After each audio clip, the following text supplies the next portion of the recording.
बारे में पढ़ना स्टार्ट किया था, तो थोड़ा सा एक ब्रीफ रिव्यू करने के बाद कंटिन्यू करेंगे। थर्मोडायनेमिक्स चैप्टर में बार बार रिव्यू करते रहोगे तो जो टर्मिनोलॉजी है वो याद हो जाएगा। यूनिवर्स सिस्टम और सराउंडिंग में क्लासिफाइड है। सिस्टम 4 टाइप्स ऑफ होते हैं, ओपन, क्लोज्ड, आइसोलेटेड और एडियाबैटिक।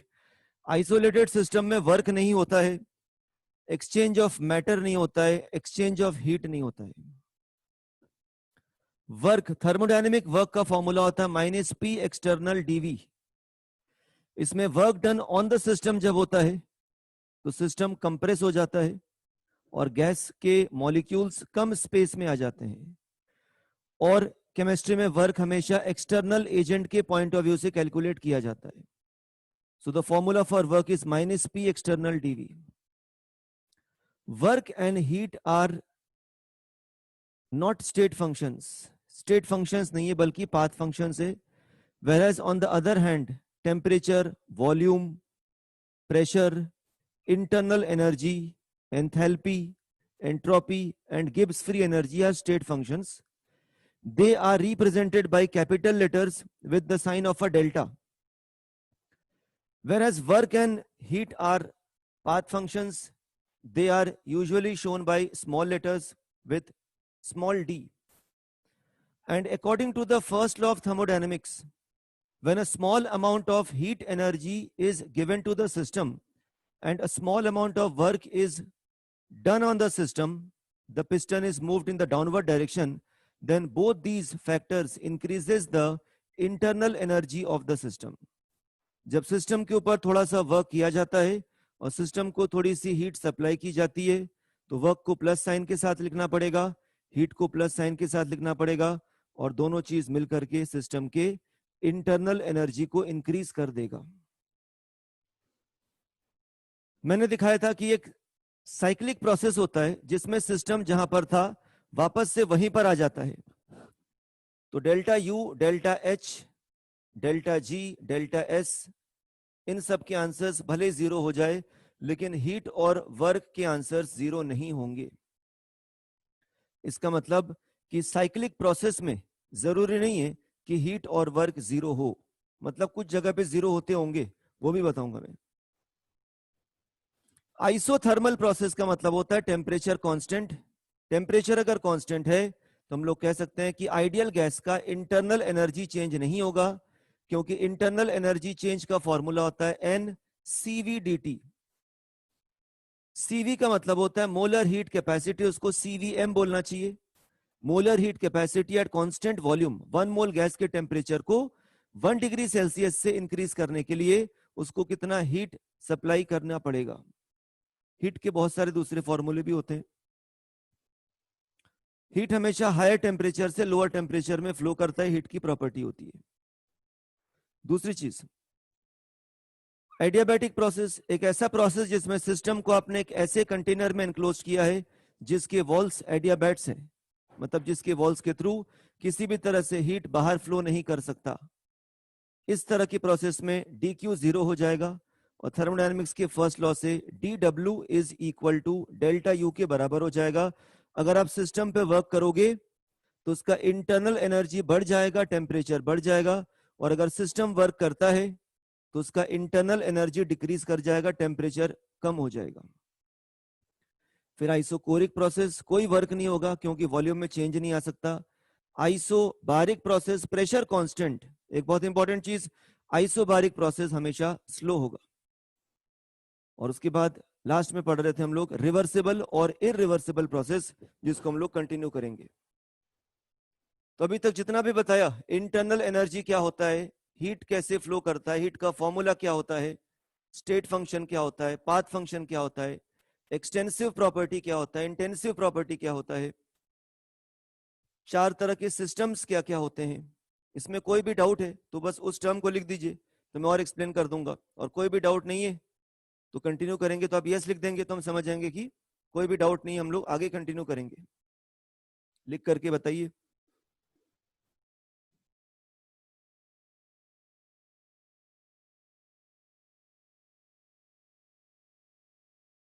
ठीक है, कुछ कुछ चीजों में जैसे बच्चों को डाउट है बहुत ग्रेजुअली लिखना पड़ेगा आपको, वरना तेजी से बदल रहे हैं यहाँ पर जो भी चैट है।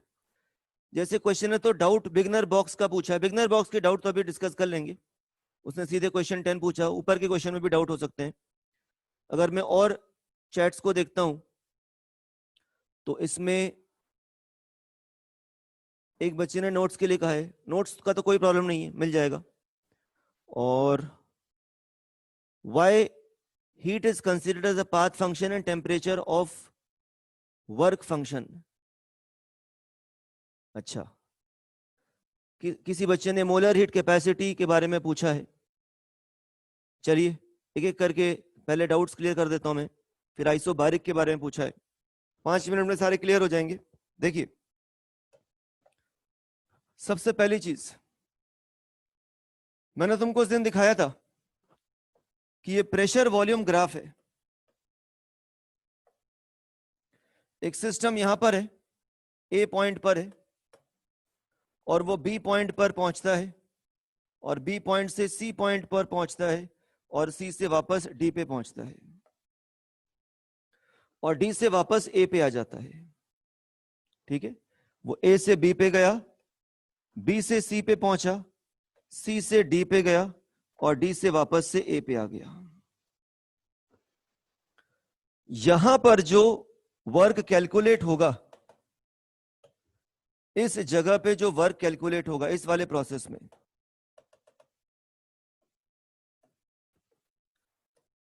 यहां पर जो वर्क कैलकुलेट होगा और यहां पर जो वर्क कैलकुलेट होगा वो अलग अलग प्रेशर पे होगा। यहां पर प्रेशर मान लो है P1 और यहां पर प्रेशर मान लो है P2। तो यहां पर जो वर्क कैलकुलेट करोगे वो हो जाएगा P1, P1 मान लीजिए एक्सटर्नल प्रेशर है, P1 multiplied by V at volume at B point minus volume at A point. तो यहां वाला जो वर्क होगा वो minus P1 volume at B minus volume at A होगा। लेकिन ये वाला वर्क होगा नेगेटिव, मैथमेटिकली भी नेगेटिव दिख रहा है, नेगेटिव होना भी चाहिए, गैस का एक्सपेंशन हो रहा है, the gas is undergoing expansion. Expansion work chemistry में नेगेटिव होता है। लेकिन जब सी से डी वाला वर्क कैलकुलेट करोगे तो ये वाला जो वर्क होगा वो हो जाएगा minus P2 multiplied by final volume, तो VD minus VC। VD is less then VC क्योंकि एक्स एक्सिस में पहले आ रहा है, तो ये वाला जो वर्क होगा वो ऑब्वियस सी बात है पॉजिटिव होगा। ये वाला प्रेशर कम है, ये वाला प्रेशर ज्यादा है, तो ओवरऑल कह सकते हो अगर पूरे आंसर को ऐड किया जाए तो फाइनल वर्क डन का आंसर जो है वो नेगेटिव आया, क्योंकि नेगेटिव वाले का मैग्नीट्यूड बड़ा है, प्रेशर ज्यादा है, और पॉजिटिव वाले का जो मैग्नीट्यूड है वो छोटा है, प्रेशर क्योंकि कम है। तो ऐड करने पर जो वर्क आया वो आपका आ गया नॉन जीरो, नेगेटिव भी आया और नॉन जीरो आया। जबकि तुम वापस ए पे ही पहुंच गए, ए से स्टार्ट किया था, वापस ए पे पहुंच गए। अब सिस्टम ने जहां पर स्टार्ट किया था क्योंकि वापस वहीं पर पहुंच गया, तो ऑब्वियस सी बात है यहां पर उसका प्रेशर वापस से वही P1 हो जाएगा, वॉल्यूम उसका वापस से V1 हो जाएगा, मोल्स तो ऑब्वियस सी बात है कांस्टेंट ही रहा होगा। तो जब प्रेशर, वॉल्यूम और मोल्स वही पुराने वाले पहुंच गए तो थोड़ा PV बराबर nRT अगर लगा देते हो तो उसका टेम्परेचर भी वापस से वही पुराने वाले पे पहुंच जाएगा। तो इसका मतलब temperature is a state function. Temperature का वही आंसर आ गया जो गैस का था ए पॉइंट पर, वापस से ए पॉइंट पर आने पर, जिसका मतलब टेम्परेचर इस बात पे डिपेंड नहीं कर रहा है कि जो प्रोसेस था वो 4 स्टेप्स में हुआ, ए से बी में गए, बी से सी में गए, सी से डी में गए, डी से वापस में आ गए। टेम्परेचर इस बात पे डिपेंड कर रहा है कि गैस ए वाले पॉइंट पर था, उसके कोऑर्डिनेट्स जो भी थे वापस से ए वाले पॉइंट्स पे आ गए, उसी कोऑर्डिनेट्स को टच कर रहा है। तो इसका मतलब जो प्रेशर है, टेम्परेचर है, वॉल्यूम है, मोल्स तो कांस्टेंट ही थे क्योंकि हमारे सिस्टम में जो गैस के मॉलिक्यूल्स होते हैं वो बाहर नहीं जाते हैं। ओपन सिस्टम के क्वेश्चंस हम लोग सॉल्व नहीं कर रहे हैं, तो इसका मतलब मोल्स तो कांस्टेंट ही है। तो मोल्स कांस्टेंट, प्रेशर भी वही पुराने पे पहुंच गए, वॉल्यूम भी वही पहुंच गए, और PV is equal to nRT से टेम्परेचर भी वही आएगा जो शुरुआत में था। तो इससे जस्टिफाई हो गया कि temperature is a state function. अगर टेम्परेचर वापस से वहीं पर पहुंच गए जो कि था, तो इंटरनल एनर्जी भी वापस से पहुंच जाओगे जहां पर था। इसका मतलब इंटरनल एनर्जी का चेंज ही नहीं हुआ। इससे ये प्रूव हुआ कि internal energy is also state function. Internal energy जो है वो टेम्परेचर पे डिपेंड करता है, उसका फॉर्मूला NCV/dt होता है। तो इसका मतलब इंटरनल एनर्जी, वापस से वहीं पहुंच गए, आगे पढ़ोगे एंथैल्पी का फॉर्मूला तो वहां भी समझ में आ जाएगा कि आइडियल गैस की एंथैल्पी भी टेम्परेचर का फंक्शन होता है, तो वो भी स्टेट फंक्शन है। इस तरह से हम लोग जस्टिफाई कर सकते हैं कि प्रेशर वही, वॉल्यूम वही, टेम्परेचर वही सेम आ रहा है, इंटरनल एनर्जी सेम आ रहा है, एंथैल्पी सेम आ रहा है, तो all these are state function. लेकिन वर्क का आंसर आ रहा है, और थर्मोडायनेमिक्स के फर्स्ट लॉ से अगर वर्क का कुछ ना कुछ आंसर आ रहा है तो हीट का आंसर भी आएगा, उसका ऑपोजिट आएगा। क्योंकि थर्मोडायनेमिक्स के फर्स्ट लॉ से कह सकते हो work plus heat is equal to change in internal energy. अब क्योंकि ये जीरो है और वर्क जो है वो नॉन जीरो है, तो मैथमेटिकली देख सकते हो जो हीट आएगा वो नॉन जीरो आएगा। अगर वर्क नेगेटिव आ रहा है तो हीट पॉजिटिव आएगा। यहां पर वर्क नेगेटिव आ रहा है क्योंकि ये वाला वर्क जो था वो मैग्नीट्यूड में बड़ा था, साइन में नेगेटिव था। ये वाला वर्क मैग्नीट्यूड में छोटा था, साइन में पॉजिटिव था। तो टोटल वर्क जो है वो नेगेटिव आया, तो तुम्हारा जो हीट आएगा, हीट एक्सचेंज आएगा, वो पॉजिटिव आएगा, मतलब नॉन जीरो आएगा फिलहाल। तो इससे प्रूव हो गया कि अगर कोई प्रोसेस हो और वापस से सिस्टम वहीं पर पहुंच जाए जहां पर उसने स्टार्ट किया था, तो स्टेट फंक्शन के आंसर जीरो दिख रहे हैं, लेकिन वर्क और हीट के आंसर जीरो नहीं दिख रहे हैं। इसका मतलब वो स्टेट फंक्शन नहीं है, वो प्रोसेस के पाथ पे डिपेंड करेगा। यहां पर इस प्रेशर पे वर्क हुआ, यहां पर इस प्रेशर पे वर्क हुआ, P2 प्रेशर पे वर्क हुआ, तो प्रेशर वो पाथ पे डिपेंड करेगा। इसलिए कह सकते हैं कि जो हीट और वर्क है ये दोनों पाथ फंक्शंस हो गए। ये बच्चों को क्लियर हो गया होगा, इसमें कोई डाउट नहीं किसी बच्चे को? जिसने पूछा था एक बार लिख के बता दीजिए, नाम तो मुझे ध्यान नहीं है, कि जिसको हीट और वर्क पाथ फंक्शंस क्यों होते हैं। क्लियर हो गया उसको?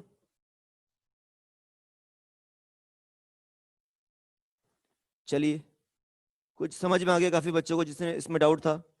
हर स्टेट फंक्शन टेम्परेचर पर डिपेंड करता है, बिल्कुल नहीं, गलत है। हर स्टेट फंक्शन टेम्परेचर पे डिपेंड नहीं करेगा। Volume is a state function है, वो प्रेशर पे भी डिपेंड करेगा, टेम्परेचर पे भी डिपेंड करेगा। मतलब हर स्टेट फंक्शन केवल टेम्परेचर पे डिपेंड करेगा, ये स्टेटमेंट गलत है। टेम्परेचर पर डिपेंड कर सकता है, ऐसा कहना सही होगा। चलिए आगे बढ़ते हैं। एक बच्चे ने हीट के बारे में पूछा है, वो थोड़ा जेन्युइन क्वेश्चन भी है, क्योंकि हीट के बारे में कई बार थोड़ा थोड़ा बच्चे भूल जाते हैं। Heat is a bad quality energy. ये चैप्टर में काफी आगे, आज जैसे 4th लेक्चर है तो मान के चलो 7th 8th लेक्चर तक ये इस बात का फील आएगा कि ऐसा क्यों लिखा है। बहुत ही फेमस बुक है इंजीनियरिंग थर्मोडायनेमिक्स, जो कि IIT में चलती है, PK नाग ने लिखी है। उसमें उन्होंने लिखा हुआ है कि heat is a bad quality energy and work is a quality energy. बहुत सारे दूसरे फॉरेन ऑथर्स के बुक्स में भी लिखा हुआ है। तो इसका जो सेंस है, फील है, ये आपको बाद में समझ में आएगा चैप्टर में। Heat is a bad quality energy, waste quality of energy. मतलब अगर आपके पास 1 kg ऑफ वेस्ट है तो उससे आप 300 ग्राम्स, 400 ग्राम्स, 500 ग्राम्स उसको हार्नेस करके गुड क्वालिटी बना सकते हो। बेस्ट आउट ऑफ वेस्ट, अगर आपके पास 1 किलो वेस्ट है तो पूरा का पूरा 1 kilo best banana is technically impossible. ठीक है, मतलब अगर आपके पास खराब चीज है, उसमें से चुन करके अच्छी चीज निकालना है, तो जो अच्छा चीज का अमाउंट होगा वो खराब चीज से ऑटोमेटिकली कम होगा। ये चैप्टर में आगे क्लियर होगा जब थर्मोडायनेमिक्स के लॉस के ड्रॉबैक पढ़ेंगे। Heat is a bad quality energy, work is a quality form of energy. दोनों बाउंड्री के अक्रॉस होते हैं। सिस्टम और सराउंडिंग के बीच में इंटरफेस होता है बाउंड्री, अगर नहीं दिख रहा है तो उसको इमेजिन कर लीजिए। अब heat always flows from a body at higher temperature to a body at lower temperature. Heat हमेशा हाई टेम्परेचर से लो टेम्परेचर में फ्लो करता है। अगर आपको बॉयल्स लॉ याद हो तो रॉबर्ट बॉयल ने जो एक्सपेरिमेंट किया था उसमें उन्होंने एक कंटेनर के अंदर आइडियल गैस फिल किया था और पूरे कंटेनर को आइस बाथ में रख दिया था, और जो पूरा कंटेनर था वो डायथर्मिक वॉल्स से बने हुए थे, मतलब जैसे ही पिस्टन को थोड़ा सा दबाया जाएगा, अंदर के गैस का टेम्परेचर मान लो स्मॉल अमाउंट से भी बढ़ता है, अंदर के गैस का टेम्परेचर मान लो 0.1 डिग्री सेल्सियस से भी इंक्रीज करता है। तो क्योंकि उसके जो वॉल्स है वो परफेक्ट कंडक्टर है, तो जो हीट है वो तुरंत बाहर चला जाएगा, क्योंकि हीट हमेशा हाई टेम्परेचर से लो टेम्परेचर में फ्लो करता है और वापस से टेम्परेचर वही पहुंच जाएगा जिसमें एक्सपेरिमेंट आपने स्टार्ट किया था, आइसोथर्मल प्रोसेस। रॉबर्ट बॉयल ने टेम्परेचर को कांस्टेंट रखा था, तब कहा था कि प्रेशर इंक्रीज करने पर वॉल्यूम डिक्रीज करता है। अब हीट की जहां तक बात है, heat is a form of energy which is considered to be a bad quality, and it always flows from a body at higher temperature. High temperature से लो टेम्परेचर के तरफ मूव करता है हीट।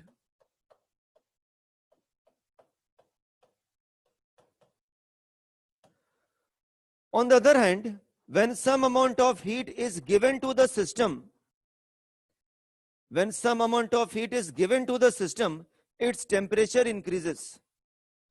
अगर थोड़ा सा एनर्जी, थोड़ा सा हीट एनर्जी सिस्टम को दिया जाए, थोड़ा सा हीट सिस्टम को दिया जाए, तो उसका टेम्परेचर बढ़ेगा। तो Q is equal to M S delta T होता है। एस होता है स्पेसिफिक हीट कैपेसिटी, एम होता है मास, डेल्टा टी का मतलब उसका टेम्परेचर कितना बढ़ा। मोल्स में अगर कैलकुलेशन करेंगे तो N C M D T होगा। एन का मतलब मोल्स हो जाएगा, सीएम का मतलब हो जाएगा molar heat capacity. Molar heat capacity का मतलब 1 मोल गैस के टेम्परेचर को 1 डिग्री सेल्सियस से बढ़ाने के लिए उसको कितना हीट सप्लाई करना पड़ेगा। एन मोल्स है, सीएम है मोलर हीट कैपेसिटी, वहां पर एम मास था और एस था स्पेसिफिक हीट कैपेसिटी। एक केवल हीट कैपेसिटी भी होता है। हीट कैपेसिटी का मतलब आपके पास एक सब्सटेंस है, उसके टेम्परेचर को 1 डिग्री से बढ़ाना है। अब वो सब्सटेंस बड़ा हुआ तो उसके टेम्परेचर को 1 डिग्री से बढ़ाने के लिए ज्यादा हीट देना पड़ेगा। अगर वो सब्सटेंस छोटा हुआ तो उसके टेम्परेचर को 1 डिग्री सेल्सियस से बढ़ाने के लिए ऑब्वियस सी बात है कम हीट देना पड़ेगा। वो होता है हीट कैपेसिटी। ये ऐसे स्पेसिफिक हीट कैपेसिटी। अब गैस को जब हीट करते हैं तो उसमें दो केसेस बन जाते हैं कि हम गैस को जब हीट कर रहे हैं तो उसका वॉल्यूम कांस्टेंट है, कि गैस को जब हीट कर रहे हैं उसका प्रेशर कांस्टेंट है।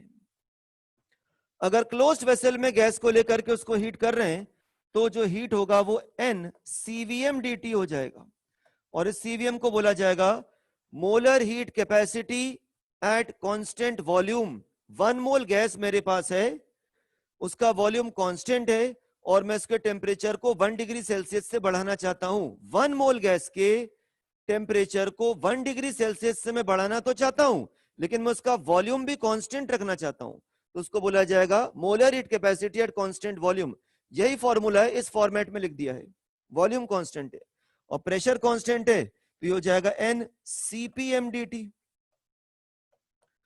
फिर से मेरे पास 1 मोल गैस है और मैं उसके टेम्परेचर को 1 डिग्री सेल्सियस से बढ़ाना चाहता हूं, लेकिन अब की बार मैं सिस्टम का प्रेशर कांस्टेंट रखूंगा, प्रेशर चेंज नहीं होने दूंगा।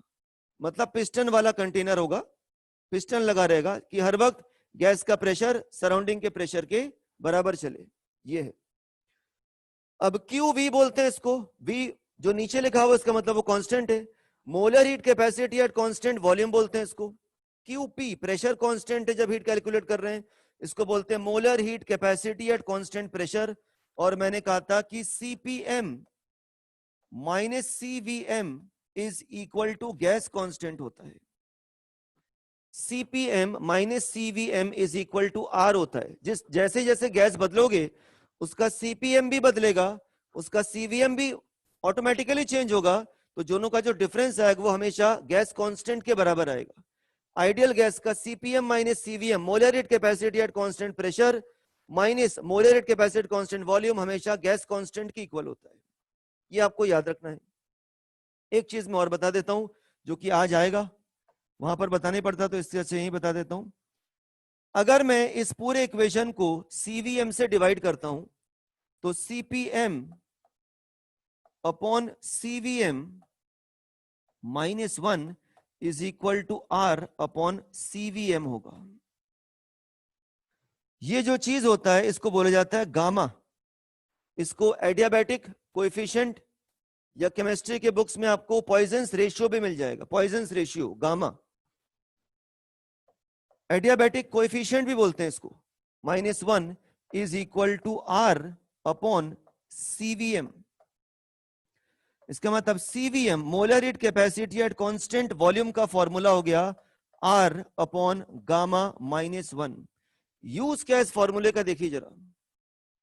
ये फॉर्मूला न्यूमेरिकल को सॉल्व करने में बहुत हेल्पफुल है, बहुत हेल्प करेगा, क्योंकि हमें क्वेश्चन में अगर डेल्टा यू कैलकुलेट करना है, किसी गैस का इंटरनल एनर्जी में चेंज कैलकुलेट करना है, तो मुझे सीवीएम की जरूरत पड़ेगी, molar heat capacity at constant volume की जरूरत पड़ेगी, क्योंकि डेल्टा यू का फॉर्मूला होता है एन सीवीएम dt।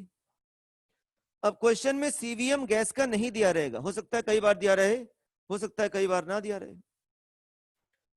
तो CVM is equal to R upon gamma -1। CVM के जगह पे आप आर अपॉन गामा -1 पुट कर सकते हो, और गामा के 3 वैल्यूज होते हैं। There are 3 values of gamma, 5/3, 7/5 और 4/3।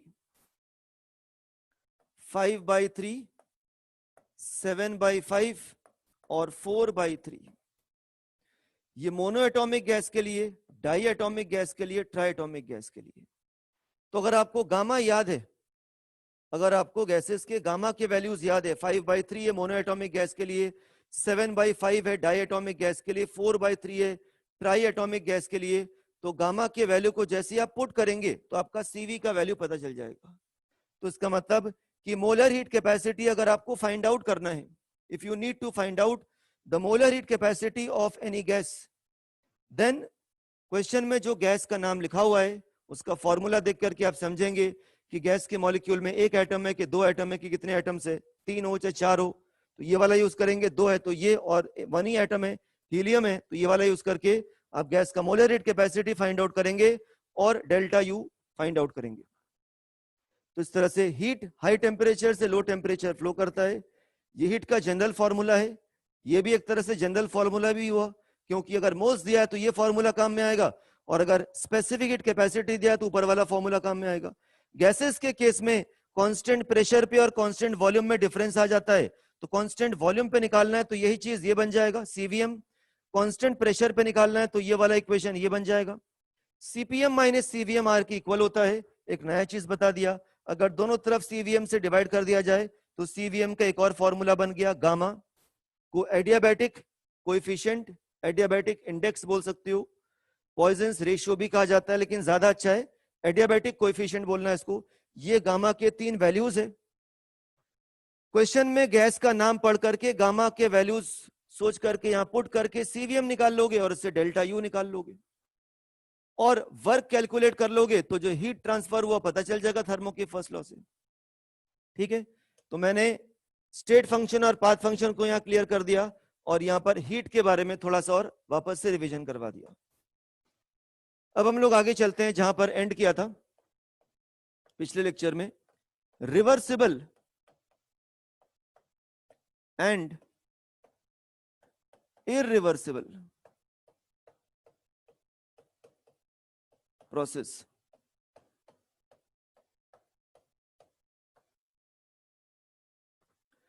ये बहुत इंपॉर्टेंट चीज है, क्योंकि यही टर्म डिस्टिंग्विश करता है फिजिक्स और केमिस्ट्री के क्वेश्चंस को। Reversible and irreversible process. Reversible का मतलब होता है क्वाजी स्टैटिक प्रोसेस, मैंने उस दिन थोड़ा सा बताया था। क्वाजी स्टैटिक प्रोसेस का मतलब है कि हर वक्त सिस्टम सराउंडिंग के साथ इक्विलिब्रियम को मेंटेन करेगा, हर वक्त सिस्टम सराउंडिंग के साथ इक्विलिब्रियम को मेंटेन करेगा, और गैस के ऊपर अगर आप वर्क कर रहे हो, if work is done on the system by increasing its pressure, then the pressure should be increased very gradually. बहुत धीरे धीरे गैस के ऊपर प्रेशर आपको बढ़ाना है। In case the system wants to perform work done, अगर सिस्टम वर्क करना चाहता है तो उस केस में सिस्टम के ऊपर से प्रेशर को बहुत ग्रेजुअली हटाएंगे आप। मतलब हर वक्त P internal should be equal to P external, हर वक्त गैस का इंटरनल प्रेशर सराउंडिंग के प्रेशर के इक्वल होना चाहिए। अगर आप ऐसा नहीं करते हैं, गैस का प्रेशर शुरुआत में 1 atm है और आपने अचानक से इसके ऊपर 1 atm का प्रेशर और पुट कर दिया, तो जो गैस का फाइनल प्रेशर हो गया 2 atm, तो that is a irreversible process. अचानक से अगर पिस्टन नीचे जाता है या अचानक से अगर पिस्टन ऊपर की तरफ आता है, तो हम लोग उसको कहेंगे कि that process will be irreversible. लेकिन अगर आप ग्रेजुअली वही जो आपको 1 atm प्रेशर रखना है, उसकी आप 1000 पार्ट्स कर लीजिए, 1000 पीसेस कर लीजिए, और एक एक पीस को रखिए सिस्टम के ऊपर और उसके प्रेशर को ग्रेजुअली कम होने दीजिए, प्रेशर को ग्रेजुअली बढ़ने दीजिए, उसके वॉल्यूम को ग्रेजुअली डिक्रीज होने दीजिए, तो उसी प्रोसेस को बोला जाएगा रिवर्सिबल। जिस प्रोसेस को जितने ज्यादा स्टेप्स में करोगे उतना ज्यादा वो रिवर्सिबल होगा, जितने कम स्टेप्स में करोगे उतना ज्यादा वो इरिवर्सिबल होगा। इसका मतलब पूरा चीज नंबर ऑफ स्टेप्स के ऊपर है, टाइम इंटरवल के ऊपर है। जो प्रोसेस एक लंबे समय में होगा, जिसमें जितना ज्यादा समय लगेगा, जो टाइम टेकिंग होगा, सेवरल नंबर ऑफ स्टेप्स में होगा, इक्विलिब्रियम सिस्टम सराउंडिंग के साथ हर वक्त मेंटेन रखेगा, उसको बोला जाएगा रिवर्सिबल। और जो प्रोसेस कम टाइम में होगा, सडन चेंज आएगा सिस्टम के अंदर, उस प्रोसेस को बोला जाएगा इरिवर्सिबल। कोई भी प्रोसेस परफेक्ट रिवर्सिबल भी नहीं हो सकता, परफेक्ट इरिवर्सिबल भी नहीं हो सकता, हम दोनों के बीच मिलाई करते हैं।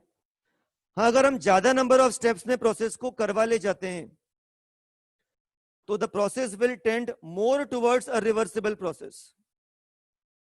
और अगर हम उसी प्रोसेस को कम नंबर ऑफ स्टेप्स में करवा ले जाते हैं, तो प्रोसेस को बोला जाएगा इरिवर्सिबल। जितने कम स्टेप्स में करोगे उतना इरिवर्सिबल, जितने ज्यादा स्टेप्स में करोगे उतना रिवर्सिबल कहा जाएगा। रिवर्सिबल प्रोसेस स्लो होता है, इरिवर्सिबल प्रोसेस फास्ट होता है। रिवर्सिबल प्रोसेस में इक्विलिब्रियम मेंटेन होता है हर पॉइंट पर, और इरिवर्सिबल प्रोसेस में इक्विलिब्रियम केवल 2 बार मेंटेन होता है, प्रोसेस स्टार्ट होने के पहले और प्रोसेस के खत्म होने के बाद। और स्टेट फंक्शंस को केवल इक्विलिब्रियम पे डिफाइन किया जाता है। तो इसका मतलब रिवर्सिबल प्रोसेस में हर पॉइंट पर आप सिस्टम के pressure, temperature, volume, internal energy, enthalpy, Gibbs free energy, entropy को डिफाइन कर सकते हैं, उसके चेंज को डिफाइन कर सकते हैं। लेकिन इरिवर्सिबल में आप नहीं कर सकते। इरिवर्सिबल में क्यों नहीं कर सकते? क्योंकि इरिवर्सिबल में जब प्रोसेस स्टार्ट होगा उस समय इक्विलिब्रियम पे रहेगा, और जब पिस्टन अचानक से नीचे चला जाएगा और प्रोसेस खत्म हो जाएगा, तब वो वापस से इक्विलिब्रियम मेंटेन करेगा। तो केवल प्रोसेस के स्टार्ट होने के पहले और प्रोसेस के खत्म होने के बाद आप स्टेट फंक्शंस के पैरामीटर्स को डिफाइन कर सकते हो, बीच में डिफाइन नहीं कर सकते। यहां तक कोई डाउट किसी बच्चों को? एक बच्चे ने पूछा था कि इंटरनल एनर्जी के एब्सोल्यूट वैल्यू को मेजर क्यों नहीं कर सकते? तो मैंने लिख करके भेजा था, जब नोट्स भेजा था, कि internal energy is the sum of several types of energies. उसमें न्यूक्लियर एनर्जी भी आता है, उसमें केमिकल एनर्जी भी आता है, उसमें इलेक्ट्रॉनिक एनर्जी भी आता है, बॉन्ड की पोटेंशियल एनर्जी भी आती है। तो उतने माइन्यूट एनर्जीज को क्योंकि हम कैलकुलेट नहीं कर सकते, इसीलिए absolute value of internal energy can not be measured, it's change can be measured. System का इंटरनल एनर्जी क्या था और प्रोसेस के बाद सिस्टम के इंटरनल एनर्जी क्या होगा, वो फर्क नहीं पड़ता। कितने से बदला, कितने से चेंज हुआ, वो मैटर करता है। उसका जो मेजरेबल क्वांटिटी है वो क्या होगा कि प्रोसेस के दौरान कितना चेंज हुआ, वो इंपॉर्टेंट है हमारे लिए। उसके एब्सोल्यूट वैल्यू का कोई इंपॉर्टेंस नहीं है। ठीक है, तो रिवर्सिबल और इरिवर्सिबल में जो मैंने उस दिन बताया था अभी रिपीट किया। यहां तक कोई डाउट किसी बच्चे को है तो एक बार लिख करके बताइए। अगर आप लिखोगे क्लियर या यस तो इसका मतलब समझ में आ रहा है, और कोई भी डाउट है तो आप रिपीट लिख सकती हो, उस डाउट को भी लिख सकती हो।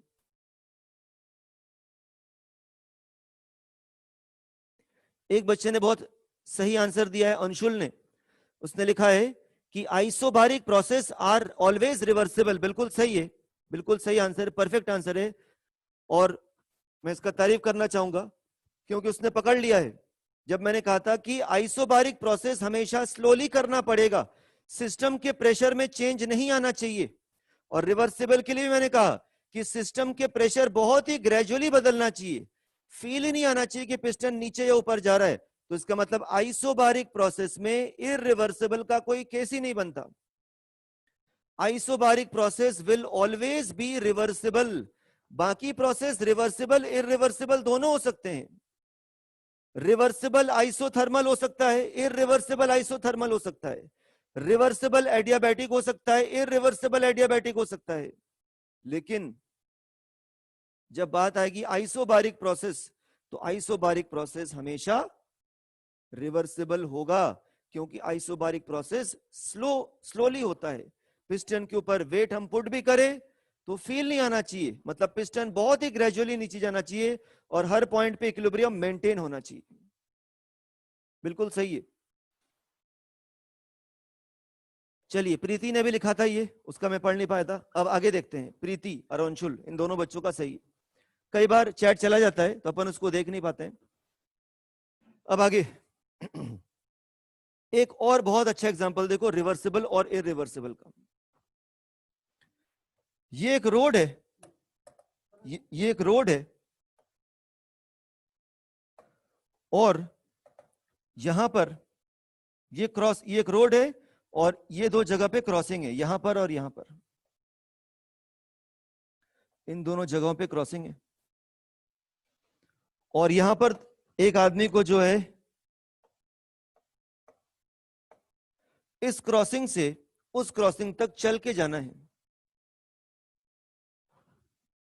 इस रोड के इस क्रॉसिंग से इस चौराहे तक, इस क्रॉसिंग तक चल करके जाना है। ऑब्वियसली बात है, इनके पैरों में कोई दिक्कत नहीं है, पैर बिल्कुल सही है, इनके पैरों में कोई प्रॉब्लम नहीं है, चल सकता है ये। कितना टाइम लगता है इस क्रॉसिंग से इस क्रॉसिंग तक जाने में? मान लो इनके बीच में डिस्टेंस है 400 मीटर्स का, 400 मीटर, चलो कम हो गया, 600 मीटर का डिस्टेंस है जो दो क्रॉसिंग्स के बीच में। तो अप्रोक्सीमेटली एक हेल्दी पर्सन को कितना समय लगेगा ये 400 मीटर की दूरी तय करने में? कोई जाम वाम कुछ नहीं है, फुटपाथ से उसको चल के जाना है और ये ट्रैफिक सारा इधर से जाएगा। एक बार लिख के बताइए जरा, कितना टाइम लगेगा? ये रिवर्सिबल और इरिवर्सिबल के बीच में एक और क्लियर कट एक्सप्लेनेशन है। ठीक है, कई आंसर सबका सही है। किसी ने 5 मिनट लिखा है, 2 मिनट लिखा है, 20 मिनट भी लिखा है किसी बच्चे ने। हो सकता है कि धीरे धीरे चल के जाए तो 20 मिनट भी हो सकता है, कोई प्रॉब्लम नहीं है। मतलब वो यहां से लेकर के यहां तक एट द मैक्स 1 घंटे में तो पहुंच ही जाएगा, कितना भी आराम से चले। और पैर क्योंकि सही है उसके, तो 1 घंटे में तो पहुंच ही जाएगा मैक्सिमम। ठीक है, वो यहां से लेकर के यहां तक पहुंच गया। अब जब वो यहां पर पहुंच गया तो उससे कहा गया कि आपको वापस जाना है। तो कहेगा ठीक है वापस चले जाएंगे, लेकिन मैंने कंडीशन लगा दिया कि आपको जब वापस जाना है तो आपके लेफ्ट के तरफ, इधर से जा रहा था राइट के तरफ, अब इधर लौट रहा है तो लेफ्ट के तरफ, आपके लेफ्ट के तरफ वो वाला व्हीकल रिवर्स क्रॉस करना चाहिए जब आप इधर के तरफ चल रहे थे तो जो जा रहा था। कहने का मतलब है कि मान लो जिस समय वो यहां पर था उस समय एक व्हीकल यहां पर था, और जब वो यहां पर पहुंचे उस समय व्हीकल इधर जा रहा था। वो जब वापस से यहां पर पहुंचे तो यही व्हीकल जो है वो ऐसा होना चाहिए, रिवर्स जाना चाहिए। मतलब ये व्हीकल अगर ऐसे जा रहा था तो वही व्हीकल जो है वो रिवर्स जाना चाहिए इधर की तरफ। दूसरी चीज और भी कंडीशन लगा दी मैंने, ऐसा केवल एक के साथ नहीं, सारे गाड़ियों के साथ होना चाहिए। जितने भी लोग इसके बगल में जा रहे थे वापस लौटते वक्त, वही लोग वापस मुझे चाहिए लौटते वक्त। जैसे रिवाइंड करते हैं, जब किसी वीडियो को रिवाइंड करते हैं। दूसरी चीज, जहां जहां इसके पैर पड़े थे वापस लौटते वक्त उसके फुटप्रिंट्स वहीं पर पड़ने चाहिए। तो अब ये बहुत ज्यादा टेक्निकल हो गया। जो वाला बर्ड उस समय जब वो यहां पर था, इधर एक पेड़ था, इस पेड़ के ऊपर एक चिड़िया थी, जो चिड़िया यहां पर थी जब ये वापस आए तो वही चिड़िया वहां वापस चाहिए मुझे। तो it is becoming more and more difficult. अब इस केस में क्या करना पड़ेगा, उसको देखना पड़ेगा, वो वापस से तेजी से यहां पर आएगा और जब वापस उधर जाएगा तो हर फुटप्रिंट, हर बार जब पैर रखेगा तो उसका एक फोटो क्लिक करेगा चारों तरफ का, फिर अगला पैर रखेगा फिर एक फोटो क्लिक करेगा, फिर अगला पैर रखेगा फिर एक फोटो क्लिक करेगा, तब जाकर के उसको वो रेप्लिकेट कर सकता है, मतलब बहुत ज्यादा लंबा टाइम लगेगा। तो ऐसा ही कुछ रिवर्सिबल और इरिवर्सिबल में भी होता है। अगर एक प्रोसेस के दौरान सिस्टम स्टेट 1 से स्टेट 2 में चला जाए, तेजी से चला जाए, तो वो इरिवर्सिबल। लेकिन वो ग्रेजुअली जाए, जिससे कि जब वो लौटे, मतलब तुमने गैस का कर दिया एक्सपेंशन वॉल्यूम V1 से, वो वॉल्यूम V2 में पहुंच गया, ठीक है। वॉल्यूम V1 से अगर वॉल्यूम V2 में पहुंचा तो प्रेशर भी चेंज हुआ होगा, कुछ टेम्परेचर भी चेंज हुआ होगा। मान लो वो आइसोथर्मल था, टेम्परेचर में चेंज नहीं हुआ होगा, तो प्रेशर में तो जरूर चेंज होगा, क्योंकि जब टेम्परेचर और मोल्स कांस्टेंट रहता है तो वॉल्यूम तभी चेंज होगा जब प्रेशर में चेंज होगा, ठीक है। उसका वॉल्यूम V1 से उसका वॉल्यूम V2 हुआ, मुझे उसका V2 से वॉल्यूम वापस से V1 चाहिए, लेकिन बीच में जो जो वॉल्यूम के आंसर्स आएंगे उसमें जो प्रेशर पहले था वही चाहिए। तो इसका मतलब यह है कि अगर इसको बॉयल्स लॉ से देखो कि कांस्टेंट टेम्परेचर पर जो पीवी ग्राफ होता है वो होता है रेक्टेंगुलर हाइपरबोला। कांस्टेंट टेम्परेचर पर जो पीवी ग्राफ होता है वो होता है रेक्टेंगुलर हाइपरबोला। दो फंक्शन अगर एक दूसरे के इनवर्सली प्रोपोर्शनल है तो उसका ग्राफ हो जाएगा रेक्टेंगुलर हाइपरबोला। इसका मतलब ग्राफ बनाते वक्त हर पॉइंट पे जो भी प्रेशर पे वॉल्यूम था वो पता है, क्योंकि ग्राफ तो तभी बना होगा जब हर प्रेशर पे वॉल्यूम को प्लॉट किया गया होगा। हर प्रेशर पे वॉल्यूम को प्लॉट किया गया होगा तभी तो ग्राफ बनेगा, वरना ग्राफ ऐसे कैसे बन जाएगा। मतलब रॉबर्ट बॉयल ने जब एक्सपेरिमेंट किया होगा तो उन्होंने गैस के ऊपर बहुत ग्रेजुअली प्रेशर बढ़ाया होगा, धीरे धीरे प्रेशर बढ़ाया होगा, और हर प्रेशर पे गैस का वॉल्यूम क्या होगा वो चेक किया होगा, रिकॉर्ड किया होगा, फिर उसका ग्राफ पेपर पे प्लॉट किया होगा। फिर वापस से थोड़ा सा और प्रेशर लगाया होगा, फिर गैस का वॉल्यूम चेक किया होगा, फिर ग्राफ पेपर पे वापस से उसको प्लॉट किया होगा। टेम्परेचर भी बार बार चेक किया होगा कि टेम्परेचर इंक्रीज तो नहीं हो रहा है। मान लो थोड़ा सा टेम्परेचर 0.1 डिग्री बढ़ गया हो तो उन्होंने वेट किया होगा कि अंदर की हीट को बाहर फ्लो हो जाने दो, फिर वापस से वॉल्यूम मेजर करेंगे। मतलब बार बार वो सिस्टम को इक्विलिब्रियम पे ला रहे होंगे, तभी तो उन्होंने ऐसे पॉइंट्स को जोड़ करके ग्राफ बनाया होगा, तभी तो बोला होगा ना pressure is inversely proportional to volume. क्योंकि जब तक ये ग्राफ नहीं बनेगा कोई भी इतने कंफर्मेशन के साथ ऐसा नहीं बोल सकता कि pressure is inversely proportional to volume या pressure into volume is equal to constant. कहने का बस मेरा ये मतलब है कि रिवर्सिबल प्रोसेस के दौरान हर प्रेशर पे वॉल्यूम क्या होगा या हर वॉल्यूम पे प्रेशर क्या होगा, टेम्परेचर क्या होगा, एंथैल्पी क्या होगी, इंटरनल एनर्जी चेंज कितना हो गया होगा, वो सब ऑन रिकॉर्ड होता है। रिवर्सिबल प्रोसेस का ग्राफ प्लॉट कर सकते हैं। यहां पर अगर इधर से इधर जाता है तो पूरे जो जर्नी है उसका 600 मीटर का, उसका पूरा उसके पास फाइल है कि जब मैंने 150 मीटर क्रॉस किया था तो मेरा लेफ्ट पैर इधर था, राइट पैर इधर था, इधर की तरफ ये वाली गाड़ी जा रही थी, इस पेड़ पे ये वाला चिड़िया था, और सन का इंक्लिनेशन यहां पर था, धूप की इंटेंसिटी इतनी थी। तो वो चीज यहां पर भी है कि रिवर्सिबल प्रोसेस में सारे पैरामीटर्स पता होते हैं हर पॉइंट पर। इसका मतलब अगर बिल्कुल सिंपल लैंग्वेज में कहे, लेमैन पॉइंट ऑफ व्यू से कहे, तो रिवर्सिबल का ग्राफ प्लॉट कर सकते हैं। थर्मोडायनेमिक्स में रिवर्सिबल प्रोसेस का ग्राफ प्लॉट किया जा सकता है, क्योंकि हर पॉइंट पे, हर पॉइंट ऑफ प्रेशर पे वॉल्यूम क्या होगा, टेम्परेचर क्या होगा, ये सारी बातें हमें पता होती है, क्योंकि सिस्टम इक्विलिब्रियम मेंटेन करता है सराउंडिंग के साथ हर पॉइंट पे, और जितने भी स्टेट फंक्शन है वो इक्विलिब्रियम पे डिफाइन होते हैं। इसका मतलब ये हो गया कि रिवर्सिबल का ग्राफ तो आप बना सकते हो, लेकिन इररिवर्सिबल का ग्राफ नहीं बना सकते। क्यों नहीं बना सकते? तुम कहोगे हम जोड़ देंगे दोनों पॉइंट्स को, मतलब इस प्रेशर पे ये वॉल्यूम था और अचानक से प्रेशर पुट किया इस प्रेशर पे, ये कम वाले प्रेशर पे ये वॉल्यूम था, इस वाले प्रेशर पे ये देखिए, इस वाले प्रेशर पे P1 प्रेशर पे ये वॉल्यूम था V1, और अचानक से प्रेशर बढ़ाया और इसका जो वॉल्यूम है वो घट के हो गया V2। तो केवल यही दोनों पॉइंट्स तो पता है, ये वाला और ये वाला। कई बच्चे कहते हैं इनको हम जोड़ देंगे स्ट्रेट लाइन से, नहीं जोड़ सकते, क्योंकि उससे वो तो एक गलत कैलकुलेशन हो गया ना, ऐसे गया नहीं होगा वो, उसका कुछ अलग प्रेशर बीच में भी हो सकता है। तो ये मैथ जैसा दो पॉइंट्स को जोड़ करके स्ट्रेट लाइन बनाने की बात नहीं है। इसका मतलब ये है कि इरिवर्सिबल प्रोसेस का आप ग्राफ बना ही नहीं सकते, कुछ दो चार पॉइंट्स प्लॉट कर सकते हो, उसके अलावा उन पॉइंट्स को ज्वाइन करने का कोई सेंस नहीं बनता, गलत होगा वो।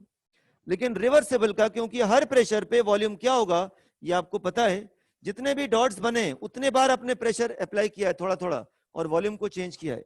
यहां पर तो आपने प्रेशर कम था, ये वॉल्यूम था, अचानक से प्रेशर बढ़ा करके ये वॉल्यूम कर दिया, इरिवर्सिबल है। इरिवर्सिबल का ग्राफ प्लॉट नहीं कर सकते, पॉइंट्स दो चार पांच पॉइंट्स प्लॉट कर सकते हो, जितने बार आप प्रेशर बदलोगे उसके तहत वॉल्यूम क्या होगा प्लॉट कर सकते हो, लेकिन रिवर्सिबल का ग्राफ प्लॉट किया जा सकता है।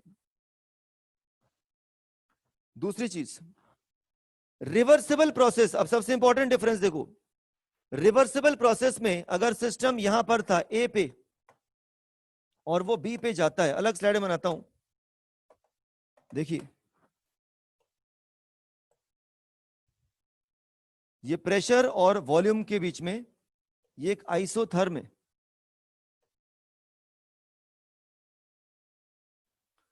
हर पॉइंट पे मुझे वॉल्यूम पता है, हर प्रेशर पे वॉल्यूम की वैल्यूज मुझे पता है, उनको मैंने ज्वाइन किया है और ज्वाइन करके मैंने ग्राफ प्लॉट किया है। रिवर्सिबल प्रोसेस है ये, मतलब सिस्टम यहां पर था ए पे और वो बी तक पहुंच गया है, गैस का एक्सपेंशन हो रहा है, दिख ही रहा है, वॉल्यूम बढ़ रहा है उसका, प्रेशर कम हो रहा है उसका। अब ए से बी जाते वक्त जो वर्क होगा, बड़े ध्यान से सुनना, ए से बी जाते वक्त जो वर्क डन होगा बाय द सिस्टम, क्योंकि एक्सपेंशन हो रहा है, वो मान लो है -100 किलो जूल्स रिवर्सिबली। तो बी से ए आते वक्त जो वर्क होगा, बहुत इंपॉर्टेंट पॉइंट है ये, बी से ए आते वक्त जो वापस से वर्क होगा, compression on the system work, वो हो जाएगा +100 किलो जूल्स। मतलब रिवर्सिबल प्रोसेस में ए से बी जाते वक्त जो वर्क कैलकुलेट किया वो हो जाएगा मान लो -100 किलो जूल्स। तो बी से ए आते वक्त जो वर्क होगा वो तुम्हारा हो जाएगा +100 किलो जूल्स। तो इसका मतलब cyclic integration of work is equal to 0 in reversible process. Reversible process में वर्क का जो साइक्लिक इंटीग्रेशन होगा वो 0 होगा। साइक्लिक इंटीग्रेशन वर्ड का मतलब क्या होता है? साइक्लिक इंटीग्रेशन वर्ड का मतलब होता है कि एक जगह से दूसरे जगह गए और दूसरे जगह से वापस उसी जगह पे आ गए और सारे वर्क्स का सम किया। ए से बी जाते वक्त जो छोटे छोटे वर्क किए उनका सम किया, इंटीग्रेशन का मतलब होता है समेशन। और बी से ए आते वक्त जो छोटे छोटे वर्क किए वापस से उनका समेशन किया, तो टोटल वर्क को ऐड करने पर फाइनल आंसर जो है वो 0 आया। तो cyclic integration of work in a reversible process, whatever may be the process, will always be 0. इसका मतलब रिवर्सिबल प्रोसेस में साइक्लिक इंटीग्रेशन ऑफ वर्क और हीट दोनों 0 आएंगे। हीट भी क्यों 0 आएगा? क्योंकि अगर तुम ए पे थे, बी पे गए और वापस ए पे पहुंच गए, तो इसका मतलब तुम ए पे थे और फाइनली ए पे आ गए, तो डेल्टा यू का आंसर तो 0 होगा, क्योंकि डेल्टा यू तो स्टेट फंक्शन है, उसको तो रिवर्सिबल और इरिवर्सिबल से कोई लेना देना नहीं है। अगर आप ए से बी पे गए और बी से वापस से ए पे आ गए, तो आपके इनिशियल और फाइनल पॉइंट सेम हुए, तो डेल्टा यू 0 हुआ। साइक्लिक इंटीग्रेशन ऑफ वर्क 0 है, तो थर्मोडायनेमिक्स के फर्स्ट लॉ से साइक्लिक इंटीग्रेशन ऑफ हीट भी 0 होगा। तो इसका मतलब ये भी एक बहुत टेक्निकल डिफरेंस है कि रिवर्सिबल प्रोसेस में प्रोसेस एक पॉइंट से अगर दूसरे पॉइंट पे धीरे धीरे धीरे धीरे पहुंचता है, तो सारे वर्क्स का तो सम होगा और उस पॉइंट से वापस पहले पॉइंट पे जाता है धीरे धीरे, वापस से जितने भी वर्क डन होंगे उन सब का जो सम होगा, स्मॉल वर्क डन का जो सम होगा, उसका फाइनल आंसर जो है वो 0 होगा। लेकिन अगर यहां पर वर्क कैलकुलेट करते तो यहां पर वर्क और यहां पर वर्क दोनों अलग अलग वर्क आते, एक नेगेटिव आता, पॉजिटिव आता, तो फाइनल ऐड करने पर आंसर नॉन जीरो आता। तो इसका मतलब यह है कि वर्क डन का साइक्लिक इंटीग्रेशन 0 होता है। साइक्लिक इंटीग्रेशन का मीनिंग फिर से बता रहा हूं, प्रोसेस में एक पॉइंट से दूसरे पॉइंट और दूसरे पॉइंट से वापस पहले पॉइंट तक तुम पहुंचे, उसको बोलते हैं साइक्लिक इंटीग्रेशन। तो cyclic integration of work is 0 in reversible and non zero in irreversible. Not only work, heat पे भी ये बात इंप्लीमेंट होगा, क्योंकि heat and work both are same in case of cyclic integration. Heat और work के जो आंसर्स होंगे, मैग्नीट्यूड होंगे, वो सेम होंगे, क्योंकि तुम जहां एक पॉइंट से दूसरे पॉइंट पे जा रहे हो और दूसरे पॉइंट से वापस पहले पॉइंट पे आ जा रहे हो, तो डेल्टा यू तो वैसे ही 0 होगा, तो हीट का मैग्नीट्यूड और वर्क का मैग्नीट्यूड सेम होगा, साइन में उल्टे होंगे। तो ये दोनों डिफरेंस बहुत इंपॉर्टेंट है। क्या ये दोनों डिफरेंस समझ में आया कि रिवर्सिबल प्रोसेस को करना जो है एक पूरे 100% एक्यूरेसी के साथ बहुत इंपॉसिबल चीज है, बाकी करने की कोशिश कर सकते हैं। और ये जो इसका जो वर्क होता है, उसका वर्क का जो सम होता है वो 0 होता है, ए से बी, बी से ये 0 होता है। ये दोनों पॉइंट बहुत इंपॉर्टेंट है, ये आपको दिमाग में रखना है, याद रखना है इसको। कितने बच्चों को समझ में आया? ठीक है, कुशाग्र का बिल्कुल सही है। Cyclic integration of path function 0 हो जाएगा, इसका मतलब रिवर्सिबल प्रोसेस में cyclic integration of path function 0 हो जाएगा, क्योंकि heat and work our path functions in general. ठीक है।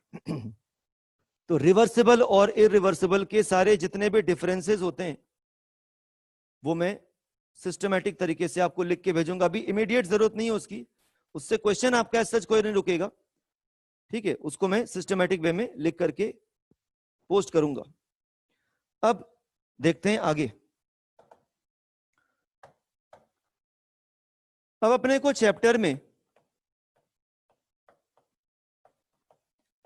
आइसोथर्मल प्रोसेस और एडियाबैटिक प्रोसेस को थोड़ा डिटेल में पढ़ना है। अभी तक तो बस नाम देख रहे थे कि आइसोथर्मल क्या होता है, एडियाबैटिक क्या होता है। इस पूरे चैप्टर में आइसोथर्मल और एडियाबैटिक का बहुत इंपॉर्टेंट रोल है।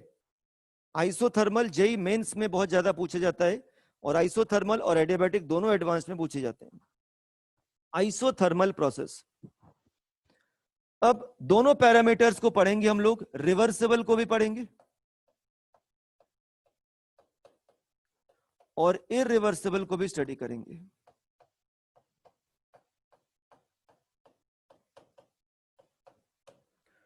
मतलब रिवर्सिबल आइसोथर्मल प्रोसेस और इरिवर्सिबल आइसोथर्मल प्रोसेस दोनों को स्टडी करेंगे। रिवर्सिबल आइसोथर्मल प्रोसेस की पहले बात करते हैं। तो first we need to calculate और we need to find out work done during a reversible isothermal process.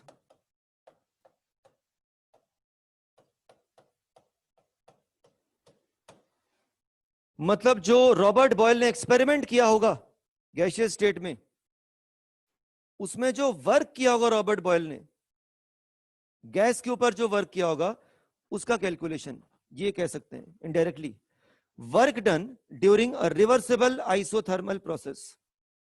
ठीक है, देखिए, the general equation of work is equal to -P external dV। The general equation of work is equal to -P external dV। Suppose करो ये हमारा container है, ये piston है, ice बात में रखा हुआ है जिससे कि टेम्परेचर चेंज ना हो किसी भी तरह से। थोड़ा भी अंदर का टेम्परेचर बढ़े तो हीट फ्लो कर जाए, क्योंकि हीट हाई टेम्परेचर से लो टेम्परेचर में फ्लो करता है। और इस समय जो गैस का प्रेशर है वो सराउंडिंग के प्रेशर के बराबर है, जो कि है 1 atm। इस समय अंदर के गैस का प्रेशर है 1 atm, और उसके ऊपर बहुत थोड़ा थोड़ा करके हम प्रेशर को चेंज करेंगे, इतना थोड़ा थोड़ा चेंज करेंगे कि हर वक्त P इंटरनल P एक्सटर्नल के बराबर दिखे। मतलब एडियाबैट तुम्हारे रिवर्सिबल प्रोसेस में P इंटरनल P एक्सटर्नल की इक्वल होता है, क्योंकि हर वक्त सिस्टम सराउंडिंग के साथ इक्विलिब्रियम मेंटेन करता है। तो P एक्सटर्नल का जो मैग्नीट्यूड होगा वो P इंटरनल के बराबर होगा, और P इंटरनल की जो वैल्यू होती है, गैस का जो प्रेशर होता है वो होता है nRT/V। गैस का जो प्रेशर होता है वो nRT/V होता है, आइडियल गैस की बात कर रहे हैं हम लोग, ठीक है। तो इसका मतलब जो वर्क होगा dW वो हो जाएगा -nRT/V dV। छोटे छोटे वर्क कैलकुलेट कर रहे हैं, छोटे छोटे वर्क का मतलब उसके वॉल्यूम में स्मॉल स्मॉल चेंज क्रिएट कर रहे हैं, छोटा सा चेंज। उसका वॉल्यूम मान लो था 1 लीटर, 1 लीटर से डिक्रीज करके हमने उसके वॉल्यूम को कर दिया 0.99 लीटर्स। फिर छोटा सा प्रेशर लगाया, फिर उसके वॉल्यूम को कर दिया 0.98 लीटर्स। छोटा छोटा प्रेशर पुट करके उसके वॉल्यूम को स्मॉल चेंज कर रहे हैं, और हर उस प्रोसेस का छोटा छोटा वर्क डन कैलकुलेट करते जा रहे हैं, वो चीज है ये। तो अगर इसका कंप्लीट वर्क निकालना है तो इंटीग्रेशन करना पड़ेगा।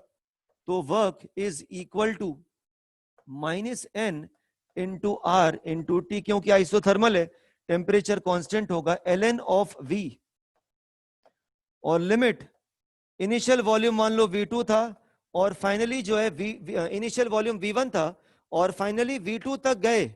जो स्मॉल स्मॉल चेंज की हमारा मेन था कि उसका जो वॉल्यूम 1 लीटर होगा उसको हम 0.5 तक पहुंचाएंगे, लेकिन बहुत धीरे धीरे, 1 से 0.99, फिर 0.98, 0.97, इस तरह से फाइनली 0.5 पे जाके रुकेंगे। तो V1 था और V2 तक गए, तो ये आपका हो जाएगा W is equal to -nRT ln of upper limit upon lower limit.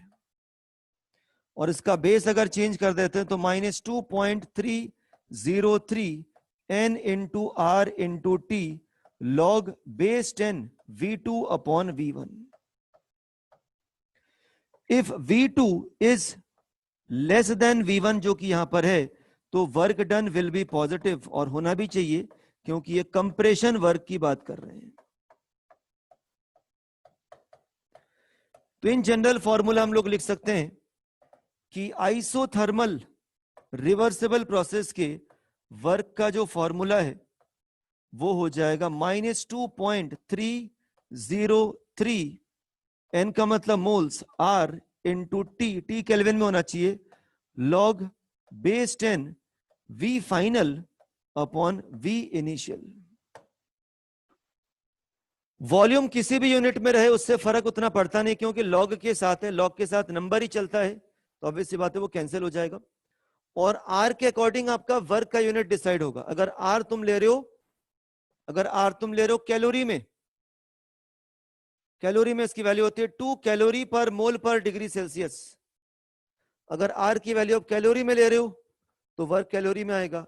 R की वैल्यू जूल्स में ले रहे हो 8.314, यहां पर 0.0821 का कोई यूज नहीं है।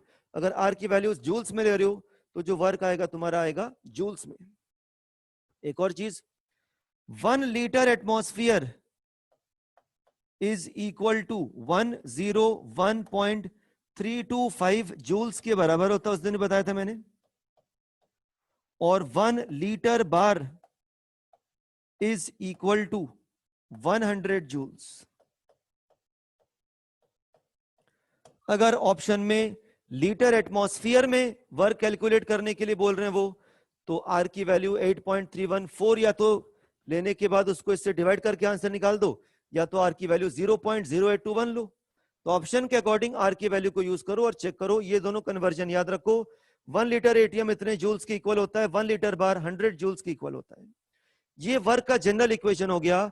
आइसोथर्मल प्रोसेस में अगर रिवर्सिबल वर्ड क्वेश्चन में लिखा हुआ है तो वर्क हो जाएगा -2.303 n into R into T kelvin में होना चाहिए, log base 10 v final upon v initial. इसमें दो केसेस है। If v final is less than v initial it is compression work. जो वर्क होगा वो कंप्रेशन वर्क होगा। और पॉजिटिव होगा। और second, if V final is more than V initial, it is expansion work, वो एक्सपेंशन वर्क होगा और हो जाएगा नेगेटिव। और दूसरी चीज, क्योंकि आइसोथर्मल है तो बॉयल्स लॉ तो यूज कर ही सकते हैं।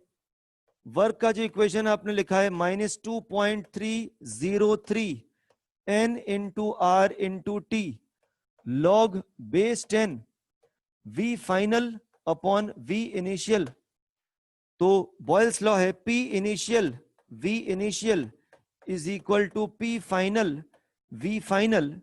तो V final upon V initial के जगह पे P initial upon P final भी लिख सकते हैं। तो W is equal to -2.303 n into R into T log base 10 P initial upon P final. अब इनिशियल फाइनल के फॉर्म में फॉर्मूला उतना याद कोई करता नहीं है, ना याद होता है, तो 1-2 के फॉर्म में जनरली याद होता है वो, तो मैं 1-2 वाला फॉर्म भी लिख देता हूं कि work is equal to -2.303 n into R into T log base 10 V2 upon V1, और work is equal to -2.303 n into R into T log base 10 P1 upon P2। क्योंकि 1-2 के फॉर्म में वो जल्दी याद रहता है या कॉपी में लिखने पे आ जाएगा, रिफ्लेक्स एक्शन है, 1-2 के फॉर्म में लिखते हैं हम लोग। और जो V2 है वो फाइनल वॉल्यूम है, जो V1 है वो इनिशियल वॉल्यूम ऑफ गैस है। जो तुम्हारा P1 है वो इनिशियल प्रेशर है,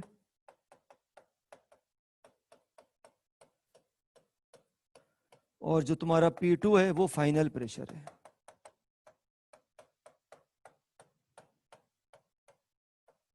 ठीक है, कोई डाउट है किसी बच्चों को इस फॉर्मूले में? ये स्कूल के एग्जाम में भी डिराइव करने के लिए भी आ सकता है, और फॉर्मूला डिराइव करने के लिए कंपटीशन में तो ऑब्वियसली बात आएगा नहीं, लेकिन फॉर्मूला आपको याद रखना है। फॉर्मूला भूल गए तो डिराइव करना भी आना चाहिए कि आइसोथर्मल रिवर्सिबल प्रोसेस में वर्क कैलकुलेट करने का ये इक्वेशन होता है। फिजिक्स में यही इक्वेशन काम में आएगा, क्योंकि फिजिक्स में केवल रिवर्सिबल प्रोसेस ही स्टडी करते हैं, वहां पर इररिवर्सिबल प्रोसेस स्टडी ही नहीं करते हैं। मैं बताऊंगा कि इररिवर्सिबल आएगा तो कैसे कैलकुलेट करेंगे। फिलहाल इसमें कोई डाउट किसी बच्चे को तो नहीं है? इस फॉर्मूले में कोई प्रॉब्लम नहीं है, सीख गए वो। एक छोटा सा क्वेश्चन कर लेंगे, फिर हम लोग आगे बढ़ेंगे। कल हम लोग ज्यादा टाइम डिवोट करेंगे डिस्कशन के ऊपर, आज होमवर्क दे देंगे। लिखिए,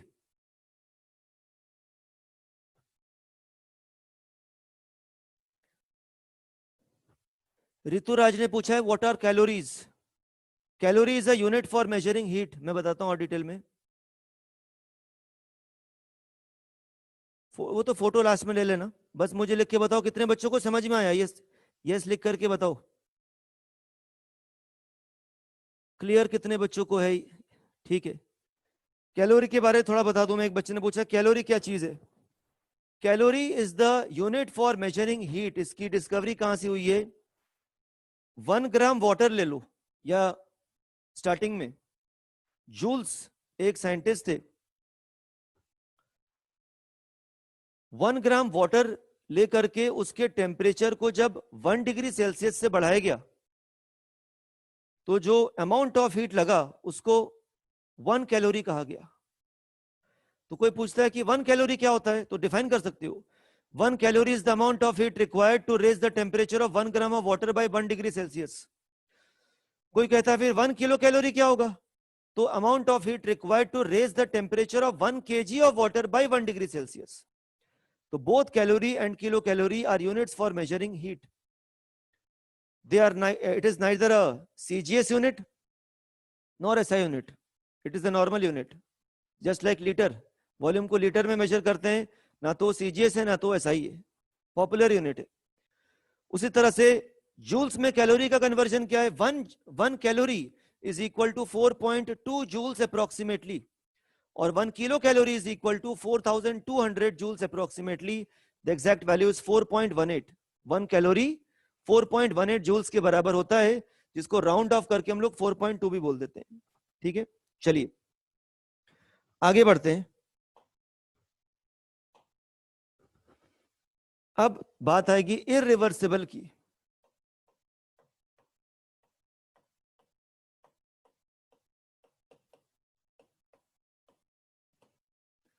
इररिवर्सिबल आइसोथर्मल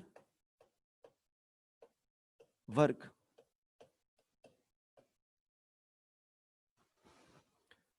एक बच्चे ने यहां पर अभी चैट बॉक्स में लिखा था, मुझे ध्यान आ गया कि इसका मतलब प्रेशर चेंज होता है। प्रेशर बिल्कुल चेंज होता है, लेकिन धीरे धीरे होता है, ग्रेजुअली होता है, कि पिस्टन में जर्क ना आए, इक्विलिब्रियम डिस्टर्ब ना हो, ये मतलब है इसका। तो प्रेशर बिल्कुल चेंज होता है, बहुत ग्रेजुअल चेंज होता है। अब इररिवर्सिबल आइसोथर्मल वर्क, अब ये क्या चीज है? ये यूनिक है, जो कि केवल केमिस्ट्री में होता है, केमिस्ट्री के क्वेश्चंस में होते हैं, फिजिक्स में नहीं होते हैं। इसको समझने के लिए थोड़ा और फोकस्ड होना पड़ेगा। ये कंटेनर है और इसके ऊपर ही पिस्टन लगा हुआ है,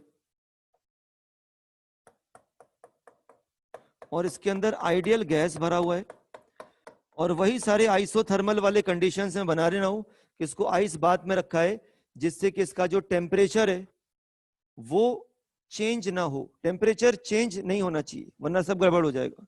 आइसोथर्मल आप नहीं बोल पाएंगे उसको। अब देखिए, मुझे इस गैस के ऊपर P1 प्रेशर पुट करना है, फिर उसके बाद मतलब मुझे इस गैस के ऊपर जो है वेट पुट करना है इनडायरेक्टली। मैं इस गैस के ऊपर वेट्स पुट करूंगा, W1, फिर W2, W3 और W4, 4 वेट्स पुट करूंगा, और फिर वो 4 वेट हटाऊंगा भी। ठीक है, अभी इस गैस का जो प्रेशर है वो है 1 एटमॉस्फेयर। बहुत ध्यान से देखना, ये थोड़ा सा क्योंकि टफ है। अभी इस गैस का प्रेशर है 1 एटमॉस्फेयर, क्योंकि इक्विलिब्रियम पे है। मतलब नीचे से ऊपर लगने वाला जो प्रेशर है वो एटमॉस्फेरिक प्रेशर को जरूर बैलेंस कर रहा होगा। ऊपर से नीचे लगने वाला फोर्स नीचे से ऊपर लगने वाले फोर्स के बराबर होगा। वैसे भी मैंने बताया था कि a system is said to be in thermodynamic equilibrium if all the 3 equilibriums are achieved, that is mechanical, chemical and thermal। नीचे से ऊपर लगने वाला जो फोर्स है ऊपर से नीचे लगने वाले फोर्स के बराबर है मैकेनिकल इक्विलिब्रियम। अब प्रेशर भी इक्वल होगा, क्योंकि area of cross section same है। तो इस गैस का प्रेशर है 1 एटीएम। 1 एटीएम प्रेशर के अगेंस्ट इसके वॉल्यूम को हम V1 मान लेते हैं, और इसको प्लॉट कर देते हैं ग्राफ पेपर पे। ये 1 एटीएम प्रेशर है, और 1 एटीएम प्रेशर के अगेंस्ट इसका वॉल्यूम जो है वो है, हमने लिख दिया V1। ये वाला जो वॉल्यूम है इसको हमने V1 प्लॉट कर दिया। 1 एटीएम प्रेशर के अगेंस्ट इस गैस का वॉल्यूम V1 है। ठीक है, इसको बहुत ध्यान से समझना पड़ेगा आपको। अब मैंने इसके ऊपर W1 वेट पुट कर दिया। W1 वेट अब इतना छोटा नहीं है, 100 ग्राम का है मान लो, या 200 ग्राम का, 400 ग्राम का। मैंने इसके ऊपर W1 वेट जैसे पुट कर दिया, तो इसका प्रेशर जो है वो मान लो हो गया P2। और P2 होगा क्या? P2 हो जाएगा तुम्हारा 1 प्लस W1 के वजह से जो प्रेशर क्रिएट होगा उसका सम। मतलब W1 वेट पुट करने के बाद, W1 वेट पुट करने के बाद इस सिस्टम का जो प्रेशर है, ये अचानक से पिस्टन नीचे दबेगा और उसके बाद नीचे दब करके रुक जाएगा वापस से, मतलब वापस से इक्विलिब्रियम पे आ जाएगा। मतलब अब गैस का जो प्रेशर हो गया है वो 1 एटीएम प्लस W1 के प्रेशर के सम के बराबर हो गया है, जिसको मैं अब P2 कंसीडर करना चाहता हूं for the sake of simplicity. तो इसका मतलब P2 प्रेशर पे, जो कि ज्यादा प्रेशर होगा, P2 प्रेशर पे जो गैस का वॉल्यूम है वो मान लो हो गया है V1। तो इसको मैं यहां पर प्लॉट कर देता हूं।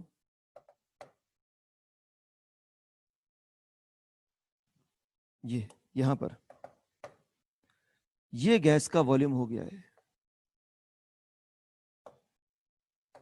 ठीक है,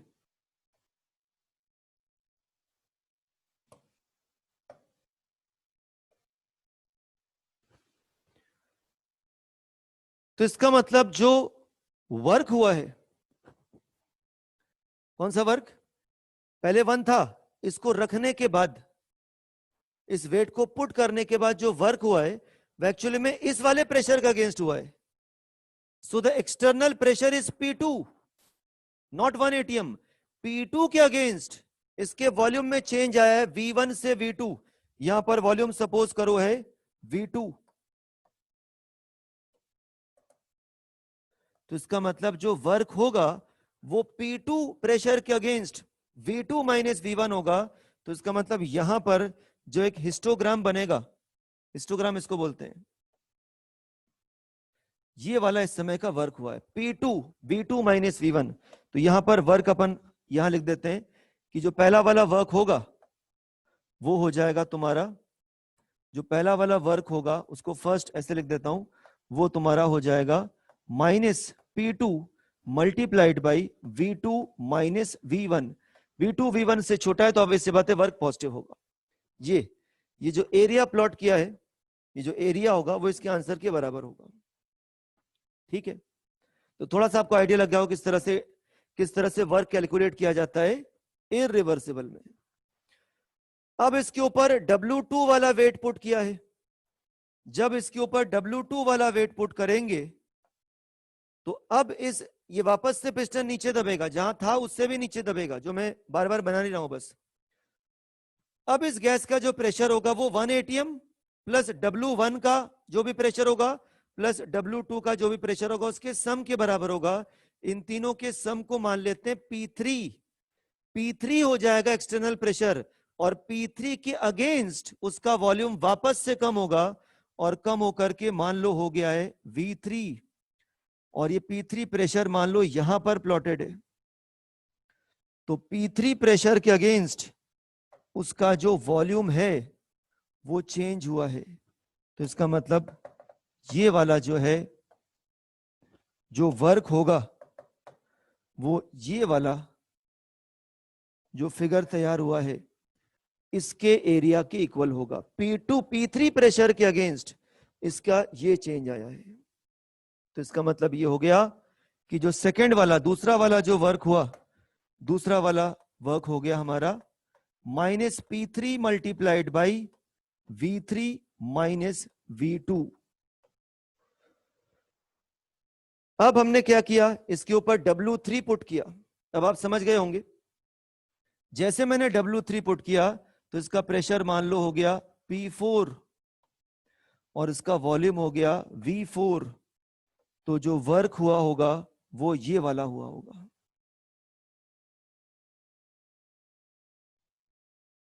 और फिर हमने इसके ऊपर जो है W4 भी पुट कर दिया है.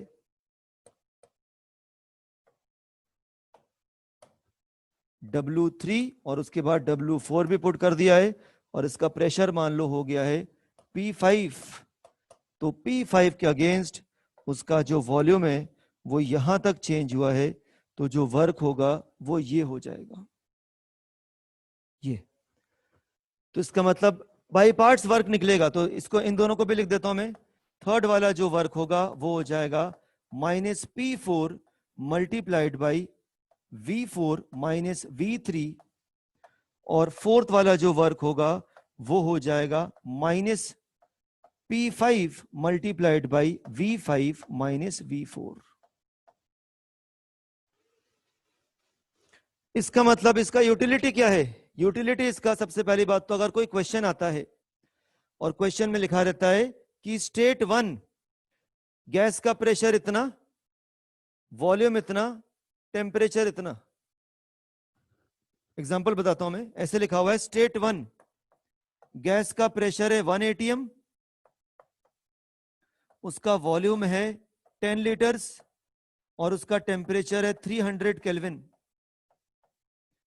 फिर लिखा है स्टेट 2 पे पहुंचे, इसका प्रेशर कर दिया 2 atm, इसका वॉल्यूम हो गया 5 लीटर्स, इसका टेम्परेचर हो गया 300 केल्विन ही रहा. तो इससे प्रूव हो गया कि आइसोथर्मल है. फिर लिखा है थर्ड स्टेट में ले गए उसको, उसका प्रेशर कर दिया 4 atm, उसका वॉल्यूम कर दिया 2.5 लीटर्स, इसका टेम्परेचर जो है वो 300 केल्विन ही है. तो कोई कहे कि इसमें वर्क कैलकुलेट करो, तो 2 बार वर्क हुआ है, ये तो पहले था ही, ये पुट किया है, तो सबसे पहला वर्क जो कैलकुलेट होगा वो 2 के अगेंस्ट 5 - 10 होगा, फिर दूसरा वाला वर्क कैलकुलेट होगा 4 के अगेंस्ट 2.5 - 5 होगा। 2 बार वर्क कैलकुलेट होगा, एक बार स्टेट 1 से स्टेट 2 जाने में, फिर स्टेट 2 से स्टेट 3 जाने में। स्टेट 1 से स्टेट 2 जाने में पी एक्सटर्नल की जगह पे 2 पुट करेंगे, और स्टेट 2 से स्टेट 3 जाने में पी एक्सटर्नल की जगह 4 पुट करेंगे। जिसका मतलब है केवल आपको यह ध्यान रखना है कि पी एक्सटर्नल इररिवर्सिबल प्रोसेस में बाद वाला प्रेशर होता है, P2 वाला प्रेशर होता है। गैस का शुरुआत में जो भी प्रेशर था, बाद में हमने उसके ऊपर प्रेशर इतना कर दिया, और कोई कहता है वर्क निकालो, वर्क कैलकुलेट करो, तो पहली बात तो प्रोसेस इररिवर्सिबल हो गया, और इस इररिवर्सिबल प्रोसेस में जो वर्क आया वो किसके बराबर होगा? जो पी एक्सटर्नल होगा वो बाद वाला प्रेशर हो गया। गैस का प्रेशर है 1 atm और तुमने कर दिया 5 atm, और उसका वॉल्यूम जो था x था उससे y हो गया, तो 5 माइनस साइन लगाओगे, 5 लिखोगे और y माइनस x लिखोगे। P एक्सटर्नल हमेशा बाद वाला प्रेशर होता है, P एक्सटर्नल हमेशा फाइनल वाला प्रेशर होता है। फाइनल मतलब उस स्टेप के लिए फाइनल। ये ग्राफ सब बच्चों को समझ में आया कि ये हमारे पास एक गैस था, आइडियल गैस था, आइसोथर्मल प्रोसेस करने जा रहे थे, बाहर आइस बाथ लगा हुआ है जो कि मैंने बनाया नहीं क्योंकि जगह छोटा पड़ जाता, और इसके ऊपर हम क्या कर रहे हैं? वेट पुट कर रहे हैं और इस गैस के प्रेशर को लगातार बढ़ा रहे हैं। पहले इसका प्रेशर था 1 atm, उसका वॉल्यूम ये था, ये वाला मार्क है यहां पर, लेकिन फिर मैंने उसके प्रेशर को P2 किया, तो P2 के अगेंस्ट उसके वॉल्यूम में ये चेंज आया, ये वर्क हो गया। फिर मैंने उसके प्रेशर को P3 किया, तो P3 के अगेंस्ट वॉल्यूम में ये चेंज आया, ये वर्क हो गया, इसका पूरा एरिया। फिर उसके प्रेशर को P4 किया, तो P4 के अगेंस्ट ये चेंज आया, P4 थोड़ा सा और ऊपर बनेगा, P4 जो बनेगा हल्का सा ऊपर यहां पर। और फिर मैंने उसके प्रेशर को P5 किया, तो P5 के अगेंस्ट वॉल्यूम में ये चेंज आया। तो ये सारे जो एरिया, ये सारे जो हिस्टोग्राम बन रहे हैं, पिलर्स बन रहे हैं, इन पिलर्स का जो एरिया होगा मैथमेटिकली इसके बराबर होगा। तो इसका मतलब ये सब एरिया प्लॉट कर दो, ये सब एरिया जो है कैलकुलेट कर लो, और कैलकुलेट करके वर्क निकालो, चाहे ऐसे फाइंड आउट कर लो। तो इससे ये भी समझ में आ रहा है कि थर्मोडायनेमिक्स में अगर वर्क डन कैलकुलेट करना है तो पीवी ग्राफ के नीचे का एरिया कैलकुलेट करने पर भी वर्क आ जाता है। यहां पर भी अगर वर्क कैलकुलेट करना है तो एरिया अंडर द कर्व। अब यहां पर एरिया कैलकुलेट करना बहुत कठिन है, कर्व क्यों किए तो इसलिए इंटीग्रेशन से कर दिया, और यहां पर जो है एरिया कैलकुलेट करना इजी है, तो इसलिए चाहो तो इस तरह से कर लो या एरिया कैलकुलेट करके कर लो। थर्मोडायनेमिक्स में इररिवर्सिबल वर्क ऐसे ही कैलकुलेट होगा। और दूसरी चीज, इररिवर्सिबल वर्क निकालते वक्त जो जनरल बच्चे गलती करते हैं, क्योंकि उनके बात पता नहीं होती है कि जो पी एक्सटर्नल लिया जाता है वो सेकंड वाला प्रेशर लिया जाता है। जैसे इस गैस का प्रेशर था 1 atm, लेकिन मैंने क्या किया, इसके ऊपर प्रेशर जब P2 किया तो P2 के अगेंस्ट इसके वॉल्यूम में ये चेंज आया, P2 के अगेंस्ट इसके वॉल्यूम में ये चेंज आया, तो ये इसका वर्क हो गया। समझ में आ रहा है सबको? फिर P3 किया तो P3 के अगेंस्ट इसके वॉल्यूम में चेंज आया, तो ये वर्क हुआ। कितने बच्चों को ये स्टेप समझ में आया कि ये कंप्रेशन का वर्क था, वर्क पॉजिटिव आएगा, सारे एरिया को ऐड करने पर आंसर आएगा। लिख करके बताइए, लिख करके बताइए, ये इररिवर्सिबल कैसे प्रेशर कम कर सकते हैं? प्रेशर कम नहीं कर रहे, अभी बढ़ा रहे हैं, कम करने वाला बताऊंगा अभी मैं। कितने बच्चों को समझ में आया ये लिख करके बताओ चैट बॉक्स में। बाकी ग्रेजुअली दिमाग में सेटल डाउन करेगा, एकदम से नहीं करेगा, क्योंकि थोड़ा सा टफ है ये।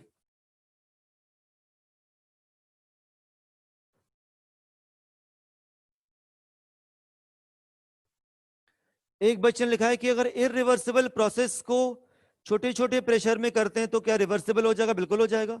रिवर्सिबल का मतलब ही है कि प्रेशर में ग्रेजुअल चेंज करना, इररिवर्सिबल का मतलब है प्रेशर में सडन चेंज करना। पिस्टन का मूवमेंट होना, अच्छा खासा मूवमेंट होना, दैट इज इररिवर्सिबल। पिस्टन का मूवमेंट ही ना होना, नेग्लिजिबल मूवमेंट होना, इक्विलिब्रियम मेंटेन करना, दैट इज रिवर्सिबल प्रोसेस। कोई भी प्रोसेस रिवर्सिबल करना या इररिवर्सिबल करना एक्सपेरिमेंट करने वाले के हाथ में रहता है कि वो प्रेशर में सडन चेंज करना चाहता है कि प्रेशर में ग्रेजुअल चेंज करना चाहता है।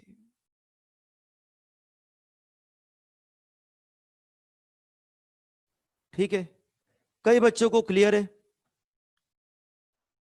तो वर्क का जो फॉर्मूला है वो क्या है, minus P external V2 minus V1। एक बच्चे ने लिखा है कि प्लस कर देते हैं और V1 को पहले ले आते हैं, कर सकते हैं, बाकी वो गलत हो जाएगा। और स्कूल के एग्जाम में आप लिखोगे तो तुरंत केमिस्ट्री में कट जाएगा, क्योंकि माइनस साइन दिखना चाहिए, माइनस साइन बिल्कुल दिखना चाहिए, वरना नंबर पहले कट जाएगा। साइन कन्वेंशन से, IUPAC सिस्टम से तुरंत नंबर कट जाएगा, क्योंकि केमिस्ट्री में work minus P external dV होता है। अगर आपने प्लस लिख दिया और फिर वॉल्यूम को अदला बदली करके लिख दिया, गलत, क्योंकि डीवी का मतलब होता है चेंज, और चेंज का मतलब होता है फाइनल माइनस इनिशियल। तो आपने डीवी भी गलत कर दिया, आपने IUPAC रूल का यूज भी नहीं किया, तो दो जगह गलत हो गया।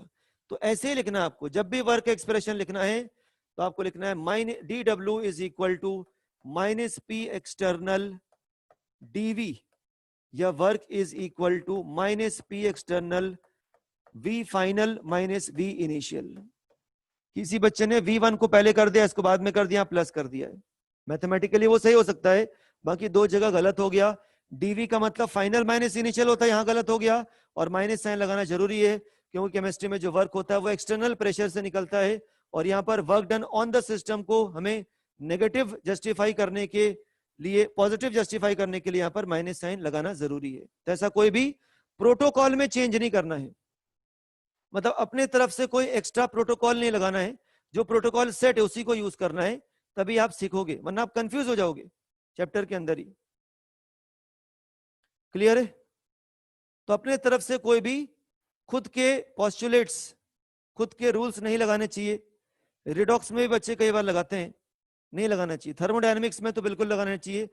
थर्मोडायनेमिक्स पूरा चैप्टर जो है वो साइंटिस्ट ने जो रूल्स दिए हैं, जो प्रोटोकॉल बनाए हैं, जो IUPAC ने सिस्टम दिया है, उसको फॉलो करना चाहिए। जैसे CPM पूरा प्रॉपर लिखना चाहिए, अगर लिखने का एग्जाम है तो लिखना चाहिए, कंपटीशन में करो तो CP भी लिख दो, कोई दिक्कत नहीं है, क्योंकि वहां तो रफ में करोगे। मतलब ये चैप्टर काफी हद तक कुछ प्रोटोकॉल्स के ऊपर, सेट ऑफ रूल्स के ऊपर चलते हैं। चलिए, सबसे पहले इनका फोटोग्राफ ले लीजिए।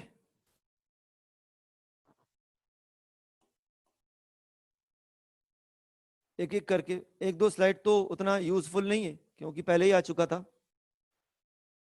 ये दूसरा स्लाइड,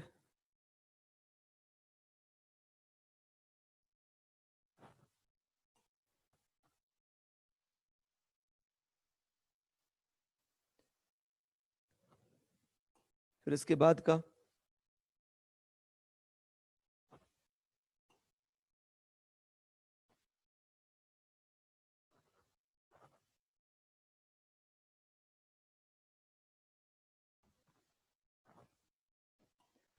इन सब चीजों को आप कॉपी में लिख सकती हो। बाकी रिवर्सिबल और इरिवर्सिबल में जो डिफरेंस है उसको मैं भेज दूंगा, इसको तो आप खुद से लिख लेना, प्रॉपर सिस्टमैटिक लिखा हुआ है।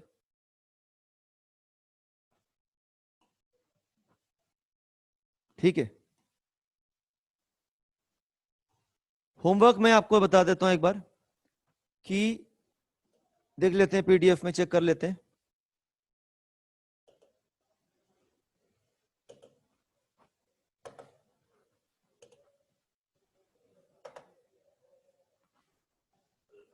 ठीक है, खुलने रहिए। बिगनर बॉक्स 1 में कल हम लोग डिस्कशन करेंगे 1 से लेकर के 20 तक क्वेश्चंस। अभी तक जितना पढ़ा है उसके बेसिस पे 1 से लेकर के 20 तक क्वेश्चंस मेरे समझ से आना चाहिए। तो बिगनर बॉक्स 1 में 1 से 20 तक आपको करना है, उन क्वेश्चंस का डिस्कशन करेंगे। ऑलमोस्ट 30-40 मिनट्स लगेंगे, ज्यादा भी लग सकते हैं, फिर उसके बाद इसको हम लोग कंटिन्यू करेंगे। ठीक है, चलिए, ओके।